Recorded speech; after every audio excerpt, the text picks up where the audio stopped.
faut comprendre que enfant existe et que fils existe dans la Bible. Ok? Voilà. Et le verset 9 dit que quoi?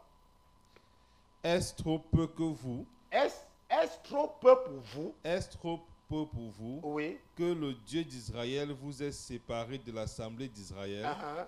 pour vous faire approcher de lui Uh-huh. afin de faire le service de la demeure de l'Éternel Uh-huh. et pour assister devant l'assemblée Oui. afin de la servir. Maintenant, la Bible dit que et pour assister, qui assiste? Les enfants de Lévi. Les enfants. Maintenant, il faut comprendre, quand on parle des enfants de quelqu'un, ça veut dire que ça peut être des filles, ça peut être des garçons. Quand on parle des enfants, moi j'ai ma fille, j'ai mes garçons, ok? Ça peut être des filles, ça peut être des enfants. Quand on parle des filles, on comprend que ce sont les filles. Quand on parle des fils, on comprend que ce sont des fils. Ok? Et la Bible nous a dit précédemment que, écoutez maintenant, enfants de Lévi. Maintenant, est-ce trop peu pour vous, enfants de Lévi? Je sais que le frère Pierre a bien lu l'autre là. Que quoi? Que le Dieu d'Israël vous ait séparés, enfants de Lévi. Parce qu'il y a des gens, je ne sais pas, il y a les églises. Quand vous demandez à une femme de faire quelque chose, on dit que oh, les femmes font ceci dans l'église aussi. Il y a des choses que les femmes sont appelées à faire dans l'église. Il y a les choses qu'une femme peut faire. Ok, ce n'est pas, on n'a pas dit que dans l'église, il n'y a que les hommes pour faire quelque chose. Il y a les enfants. Comprenez toujours que c'est une question de connaître quelqu'un. Si par exemple je te connais, si je te connais, je sais que tu n'aimes pas quelque chose. Je vais éviter de faire ce que tu n'aimes pas. Pourquoi? Parce que je te connais et je sais que si je fais ce que tu n'aimes pas, ça va créer des problèmes. Tu vois, quand tu connais quelqu'un, moi par exemple, quand ma maman vivait encore, je connaissais ma maman, je connaissais qu'il y a des choses qu'elle ne peut pas accepter. Et j'évitais de faire cela parce que je savais déjà qu'elle ne peut pas accepter. Vous comprenez un peu? Je savais déjà. Donc, lorsque tu connais quelqu'un, tu évites seulement de faire certaines choses. Et ce qu'il faut comprendre ici, c'est la mentalité. Donc, qu'est-ce que Dieu est en train de vouloir nous amener à comprendre sur le service? C'est ça que nous voulons comprendre. C'est pour ça que j'ai commencé avec 2x plus 1 égale à 3. Et que quelqu'un m'a dit que la réponse est 1. C'est que c'est 1. J'ai dit que mais ce n'est pas le même, c'est 1. Même si tu ne veux pas, c'est 1. Et on est parti à l'école, on a dit, monsieur, ok, donc c'est ça, c'est ce que nous voulons. Qu'est-ce que Dieu veut que je comprenne? Ce n'est pas une histoire de Corée, ce n'est pas une histoire, mais qu'est-ce qu'il veut que je comprenne? Ok? Et nous sommes en train d'acquérir cette compréhension-là. Nous venons de comprendre tout à l'heure que, écoutez, enfants, nous avons déjà la compréhension qu'on parle des enfants. Nous prenons d'abord cette première compréhension-là et nous mettons dans la poche. On dit que, oh, on est en train de parler des enfants. Et maintenant, la deuxième chose que nous prenons le mot assister. L'assister. Parce qu'il pouvait parler d'autre chose, mais il parle de assister. Les enfants qui assistent. Maintenant, on continue, verset 10.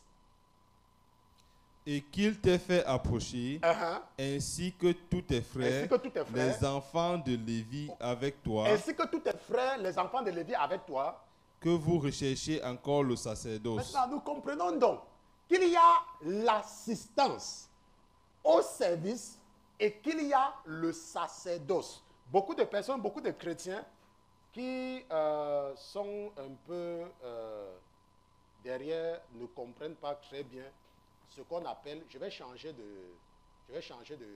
bic, je vais utiliser le bleu qui est plus clair, le sacerdoce. Le sacerdoce. Ok, le sacerdoce. Ok, il faut comprendre, le sacerdoce c'est très important. Je pense qu'un chrétien doit comprendre. N'est-ce pas, savoir ce que c'est que le sacerdoce.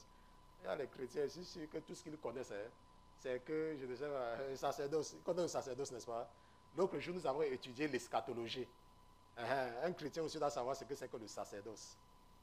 Parce que le sacerdoce, là, vous savez qu'il y a les chrétiens que si vous ne leur racontez pas les histoires, ils ne vont pas comprendre. il y a les termes qu'il faut connaître en tant que chrétien. Ok, donc le frère Pierre continue avec nous. Le verset suivant, c'est quoi? C'est pourquoi. C'est pourquoi. Toi et tous ceux qui sont assemblés avec toi, vous vous êtes assemblés contre l'Éternel. Vous vous êtes assemblés contre l'Éternel. Car qui est Aaron? Qui est Aaron? Qui est Aaron que vous murmurez contre lui? Pour que vous murmurez contre lui. Donc ce que vous êtes en train de faire là, ça n'a rien à voir avec la personne. Dieu m'a donné un travail. Et toi, tu t'opposes au travail qu'il m'a donné. Ça n'a rien à voir avec moi. Tu es en train de t'opposer à Dieu. Et je me rappelle que quand j'étais en formation, plusieurs fois, l'homme de Dieu parlait aux gens et ils ne comprenaient pas. Quand je faisais souvent certaines choses à l'église et les gens s'opposaient à moi, plusieurs fois, il parlait, il disait que arrêtez de vous opposer quand Dieu donne le travail à quelqu'un. Arrêtez seulement de vous opposer. Lorsque vous vous opposez à lui, ce n'est pas à lui, vous vous opposez à Dieu. Arrêtez de vous opposer. Lorsque Dieu a donné le travail à quelqu'un, ne cherche pas à empêcher la personne de faire. Parce qu'il y a des gens qui ont cette habitude.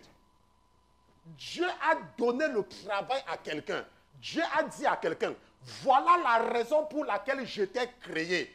Fais ce travail. Et la personne a reçu ça dans son cœur. Et la personne fait le travail de Dieu. Mais toi, tu veux empêcher à la personne de faire le travail.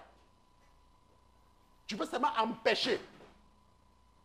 Donc nous devons apprendre à laisser les gens faire le travail que Dieu leur a demandé de faire. C'est Dieu qui t'a créé. Dieu a créé ma fille. Il savait qu'il a dit que, ok, c'est ta fille. Mais Dieu lui donne un travail. Et ma fille se lève un matin, elle me dit, papa, le Saint-Esprit me demande d'aller en Iran. Je dis, non, tu ne pars pas parce que tu es ma fille. Tu vas partir mourir. Est-ce que c'est l'enfant de Dieu? Tu ne dois pas t'opposer quand quelqu'un veut faire le travail de Dieu. Ne t'oppose pas. Il y a des gens, j'apprends même qu'il y a des gens, pendant 3 mois, ils n'ont pas de problème avec leur femme.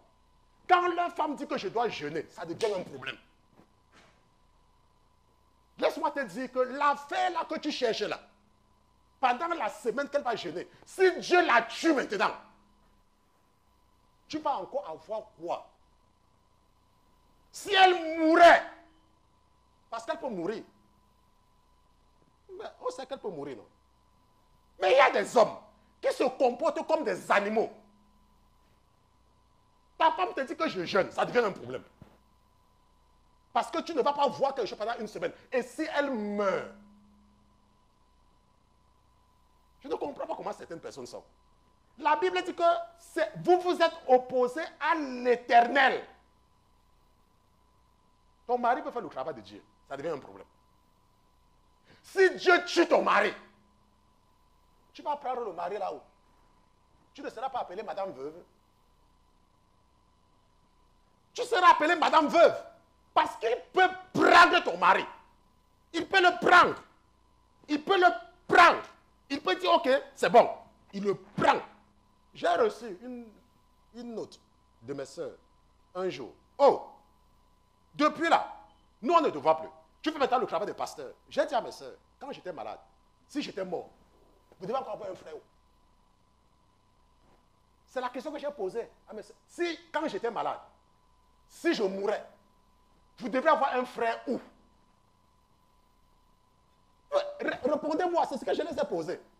Le Dieu là qui m'a restauré et m'a donné une deuxième chance, c'est lui que je sers. Et lorsqu'il me donne le temps de penser à vous, je vais penser à vous. Mais pour le moment, je m'occupe des enfants qu'il m'a confiés. Parce que c'est lui qui m'a maintenu en vie. C'est lui qui m'a maintenu en vie. Nous connaissons tous. Si nous partons à l'hôpital, ce n'est pas compliqué. Il y a un hôpital ici. Il y a un hôpital là-bas.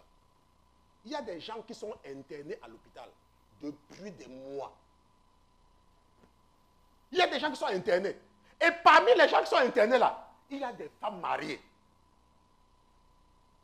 Vous croyez que les gens qu'on garde à l'hôpital qui sont malades et qui ne sont pas, sont les femmes qui ne sont pas mariées? Maintenant, depuis qu'on s'est interné à l'hôpital là, leurs maris ont vu même leur slip. Parce qu'il y a des gens qui sont comme des animaux. Ta femme veut jeûner, ça devient un problème. Une semaine. Oh, je vais mourir, je vais mourir, je ne vais plus rien faire, je vais mourir. Laisse-moi te dire, il faut continuer. Moi, les gens qui s'opposaient à moi, quand le corona a commencé là, on a commencé à les frapper un à un. On a dit que nos chrétiens, il est mort. Oh, il y a une femme là. Elle là, quand elle entre à l'église, pour voir que c'est l'éléphant qui est entré dans l'église. Donc arrêtons à nous opposer aux gens qui veulent faire le travail de Dieu. Si tu as eu la malchance, ou tu as eu la chance, moi par exemple la malchance, peut-être si ma femme dit que c'est la malchance, parce que moi je suis toujours sur ma Bible en train de lire. Ça peut être la chance ou la malchance. Je suis obligé de faire le travail de Dieu parce que je dois vous enseigner. Maintenant, supposons que je ne lise pas pour avoir la compréhension, pour que le Saint-Esprit m'aide. Lorsque je vais me placer devant vous, je vais vous enseigner quoi? Une personne doit payer le prix là. Pourquoi? Parce que c'est Dieu qui m'a créé. Et c'est Dieu qui m'a donné une deuxième chance. Donc je vis pour lui. Puisqu'elle pouvait être veuve. C'est la compréhension que nous devons avoir. Et lorsque nous avons cette compréhension-là, nous évitons de frustrer les gens dans le travail de Dieu. Nous évitons seulement de frustrer les gens dans le travail de Dieu.